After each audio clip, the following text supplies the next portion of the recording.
Now on the CTV News at 5, Mark Carney's government releases its first budget. Plus, Medicine Hat's Tamara Leach is appealing a mischief conviction. And Halo Air Ambulance is cleared to resume flights. Telling your stories. CTV News Lethbridge with Jackie Scantlebury. Good afternoon. Thank you for being here. Prime Minister Mark Carney's first ever federal budget focuses on driving economic growth while projecting a deficit that is billions of dollars bigger than forecast a year ago. CTV's Annie Bergeron-Oliver breaks down the budget highlights. Couldn't be prouder of my finance. We're ready. Nearly 7 months after getting elected, the Carney government has dropped its first budget, a 406-page book it promises will build Canada strong. Over the next 5 years, Ottawa intends to spend $141 billion in new measures that they project will bring in $51.2 billion in savings. Together, those measures will take Canada's deficit to $78.3 billion this year, dropping to $56.6 billion by 2029-2030. To weather the storm of uncertainty, we will not lower our sails, Mr. Speaker. Quite the opposite. We will raise them to catch the winds of economic change. One of the biggest expenditures, defense, with $81.8 billion in spending over 5 years. There's $20.4 billion for the military's recruitment and retention problems, $10.9 billion for upgrades, and $17.9 billion to expand new military capabilities, including procuring new armored vehicles. It's a real big injection of money, but really interestingly, they don't provide any annual investment or expenditure total. There's no articulation of where year by year that would take us as a share of GDP. There's also $51 billion over 10 years for a new Build Community Strong Fund to help fund new infrastructure projects, $1.7 billion for an international talent attraction strategy, and $13 billion over 5 years starting in 2025-2026 for Build Canada Homes. That includes $2.8 billion for Indigenous housing. One way Ottawa is bringing down the deficit through changes to the public service. Ottawa wants to shed 28,000 public sector jobs within the next 3 years through cuts, attrition, and a move to incentivize voluntary leave and early retirement. How much that alone will save and where the cuts are coming from is unclear. Ottawa is also hoping to save $60 billion over 5 years through modernization and government efficiencies. To balance the budget this year, we'd have to eliminate vital social programs and all the capital investments needed for Canada's future. We chose a different path. But aside from a promise to review bank fees and to automatically file taxes for lower-income Canadians, experts say there's little that will help with affordability. If you're the average Canadian, you're looking at this budget, you're going to say, well, it doesn't change my life very much. You know, I'm concerned about affordability, I'm concerned about housing costs, and lots of concerns. It doesn't really address any of those things specifically. Instead, many economists say the budget's aim is to create a better environment for business through measures like a so-called productivity super deduction. This is a budget that focuses on capital investment because of the context that we are in right now. The economy is quite weak and is under attack because of the tariff issues, and we have a significant uncertainty in the Canadian economy, so businesses are not investing. For the first time, the budget has been separated into capital investment and operational spending. By 2028-2029, this document anticipates that the operational budget will have a surplus of $1.7 billion. Annie Bergeron-Oliver, CTV News, Ottawa. Speaking of local development, construction crews are already working on a major development for West Lethbridge. The $300 million investment will bring homes, shopping, and more to the west side. Quinn Keenan has that story. The empty fields next to Chinook High School and the Cavendish Farms Centre will soon be filled. Several developers are teaming up to bring a new development called Core Crossings to West Lethbridge. When finished, it will feature homes, new commercial spaces, a Green Acres retirement apartment complex, and even a hotel. It's 28 acres in total. That's a big project, but breaking it up and working together, we've been able to plan out a really exciting development. Developers believe a project like this has been needed for the west side. With 40,000 people already living in West Lethbridge, residents want access to services they need closer to home. A bunch of new construction, a lot of activity for the west side that's sorely needed. likely underserviced for years. We're really excited on our part to bring in some new housing product, a variety of different designs, and something that hasn't been seen before in Lethbridge. West Lethbridge continues to be the city's fastest growing area. This development and others like it will help support a rapidly growing population. It's a city almost on its own population-wise, but hasn't had some of the services that most cities have. I hear almost daily about the need for hotels, so we're really excited to bring that announcement that there will be a full-service hotel. The city of Lethbridge sees it as a big win for the rapidly growing West Side. They've heard from plenty of residents saying there's a need for more developments in West Lethbridge. We heard loud and clear that more services are needed on the West Side. And so this is going to address a lot of that thanks to those that are going to go and be developing this area. Work has already begun on the commercial development, with other parts of the project set to begin construction in the spring. The multi-phase project is expected to be completed within 3 to 5 years. Quinn Keenan, CTV News, Lethbridge. A Lethbridge manufacturer is rolling out several prefabricated structures to help address the housing shortage in Alberta. Well known for their single-family homes, Triple M Housing is tackling a 32-unit multifamily complex in Calgary built entirely out of modular homes. As Carson Marsouk reports, they hope to bring a similar project to Lethbridge. It's a process that only takes 21 days from start to finish. 48 modulars are being shipped to Calgary to make up a 32-unit complex in Arbor Lake. We typically service more rural areas, so this being in the bigger cities in Alberta is a nice new project for us. The Viva Homes project will be a stat housing concept where modular builds are placed on top of each other to create multifamily townhouses. The affordable homes will then be available for rent. The building industry in the cities are actually great at building for the markets that are currently there and the buying market. This is a way to densify and add houses for the market that necessarily isn't buying but being rentals. The 1 and 3 bedroom units are being placed on a retired Atco gas site to help integrate multi-unit development into the community. Modular and middle housing isn't going to be a single knockout punch to what is a housing and affordability crisis, but for sure is it an underutilized form of construction and form of housing delivery? Absolutely, and we look forward to making this more commonplace and typical. A second and third project are in development in Calgary and Edmonton, with hopes of bringing a similar model to Lethbridge. Municipalities are hard to do business with. They take a lot longer. When I can build a house in 8 days or 10 days or 20 days, and it takes me 4 months to get a permit, that's a challenge, right? Those involved would like to see municipalities streamline processes to accommodate the new change in how houses are being built. The Viva project is expected to be complete by the spring. It's not like affordable housing follows some different path through approvals and getting into the ground. It's many that those same processes and mechanics are the same. The secret is in that organization's capital stack and how much equity they can get into a project so that they can in turn offer as most affordable rents. Carson Marsouk, CTV News, Lethbridge.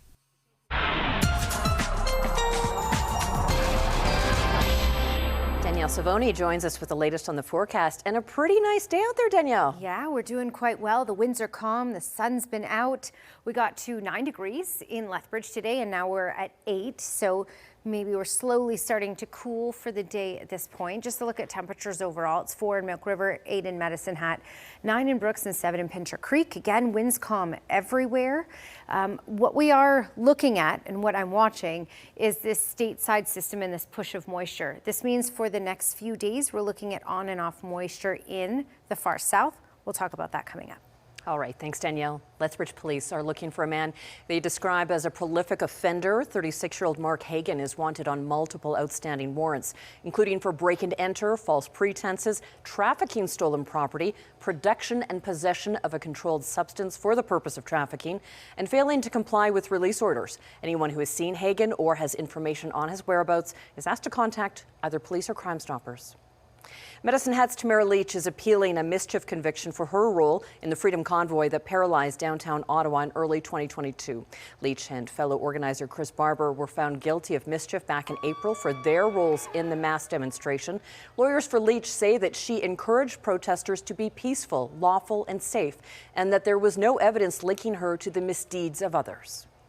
Halo Air Ambulance has been given the green light to resume flights. In September, the air ambulance servicing the Medicine Hat area was grounded following a safety incident. The province would only say it happened during a patient transfer. No one was injured.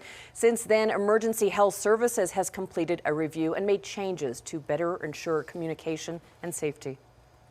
A new 2-year deal has officially been ratified between Access-A-Ride employees and the City of Lethbridge. The 50 employees, including operators, booking agents, and scheduling analysts, will see pay adjustments as well as cost of living increases for this year and next. City Council ratified the deal on Monday.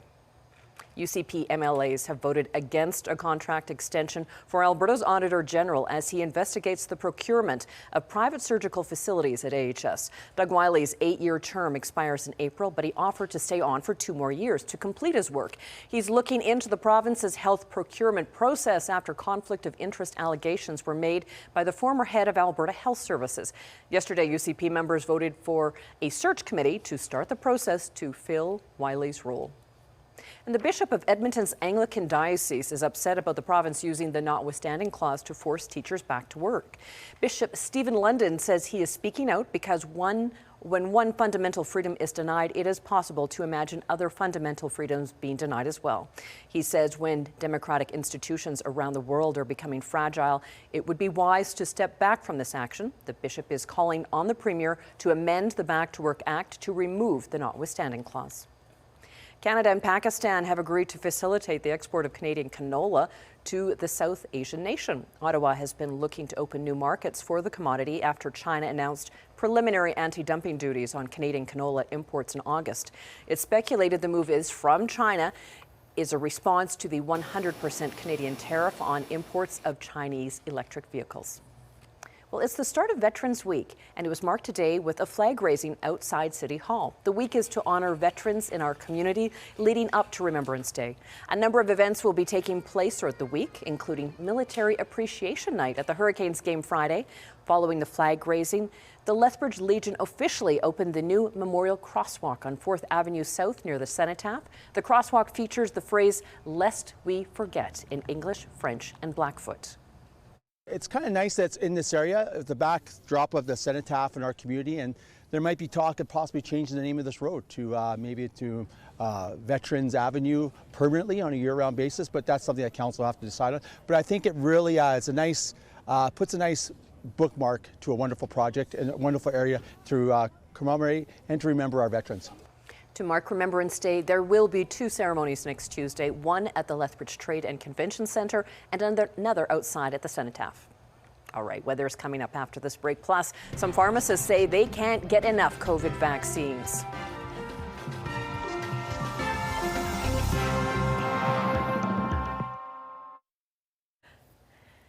All right, Skycam facing south. It's been a beautiful day. The wind's calm, the sun out, temperatures, well, they're not below freezing. So it's been a little toasty out there as well and a little above normal.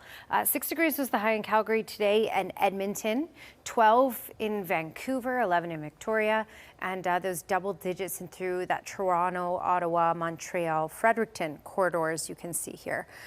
Closer to home, here's a look at temperatures, and it's quite nice. I mean, Lethbridge sitting at 8 as we start to cool down for the evening, 8 as well in Medicine Hat, 4 in Milk River, 7 in Pincher Creek. It's always helpful to have these calm winds. This is empty because we have no gusts registering for today. This is just a look at the maximum wind gusts. So we had one up to 30 in Medicine Hat, but outside of that, it's been calm. These will pick up again tomorrow, though, especially closer to that 40-50 kilometer per hour mark in the far south.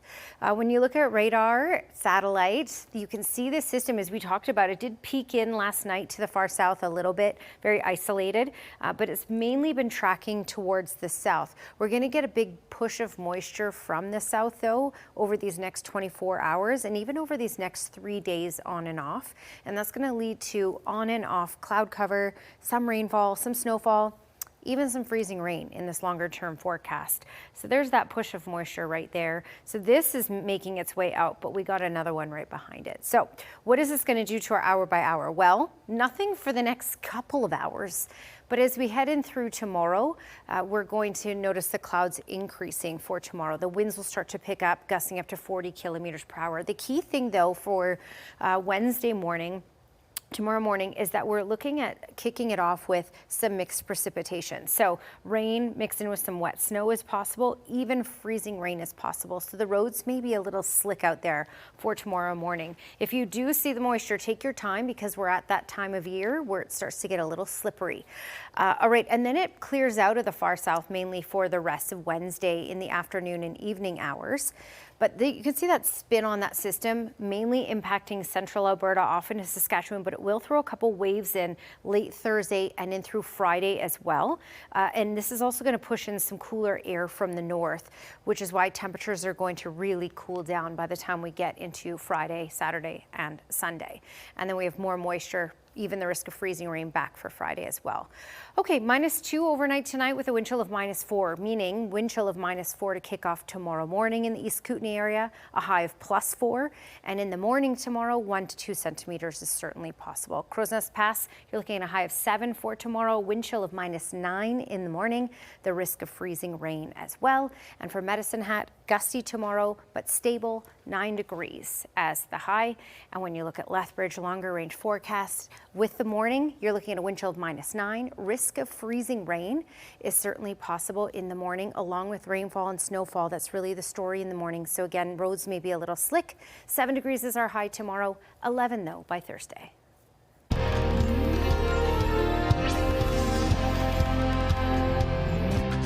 Long wait times to get the COVID vaccine through public immunization clinics are creating problems for some Alberta pharmacies. Keep looking at our watch list almost every couple of hours to see if there is an update on the stock or something.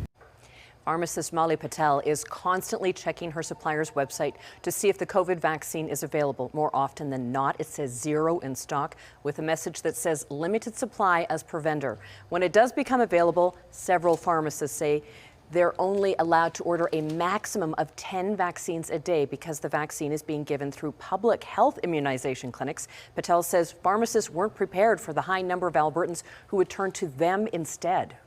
There wasn't enough clarification. Had people known before that if they have a private insurance, they could come to the pharmacies and get it, and they don't need to wait on the call for so long, they don't need to figure out how to do it online. They could have just come to us and we could have ordered the vaccines accordingly in advance, but nothing was clarified. Pfizer tells CTV News demand has exceeded normal levels. It says limits are set based on a pharmacy or wholesaler's historical buying pattern and meant to keep access fair for all. It says more inventory is expected to arrive in Canada soon.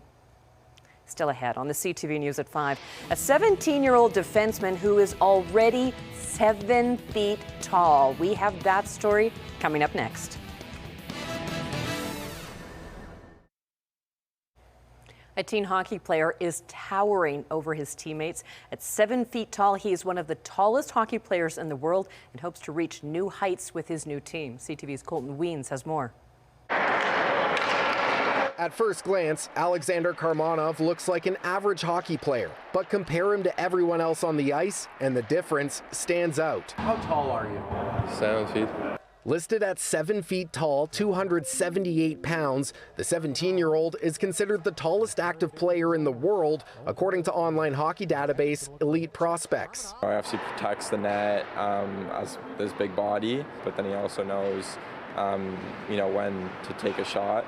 And speak on his shot, obviously it's definitely the hardest shot that I've ever seen. Now, when you stand 3 inches taller than the tallest NHL players of all time, finding the proper equipment can be a challenge, needing a custom jersey and extended sticks. I think it was 6 inches added to the torso and 7 inches added to the sleeves, I believe. Seamstress did a really good job making sure that it all matched up, though. Couldn't get it out, though. Karmanov kept it alive. Now to the circle. Karmanov scores! Size and skill, that's standing out in the Greater Ontario Hockey League. Karmanov has 1 goal and 3 assists in 6 games so far this season. Mulholland quickly across to Karmanov. Shot so heavy, knocked the defender's stick out of his hand.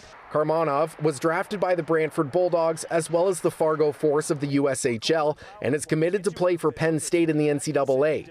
Born in Moldova, Karmanov says while hockey may not have been the most popular sport, he fell in love with it early in life. Of course I like hockey, so I chose in my childhood this sport, and I like speed, it's,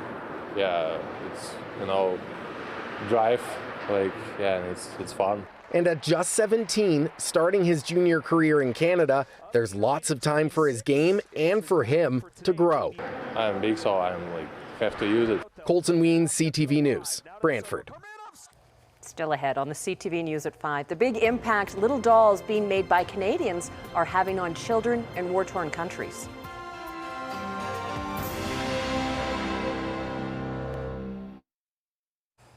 Welcome back.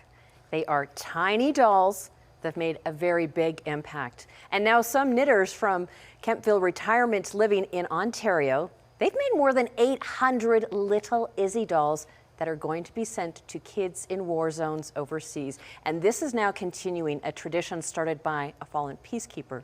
Here's CTV's Katie Griffin. All right.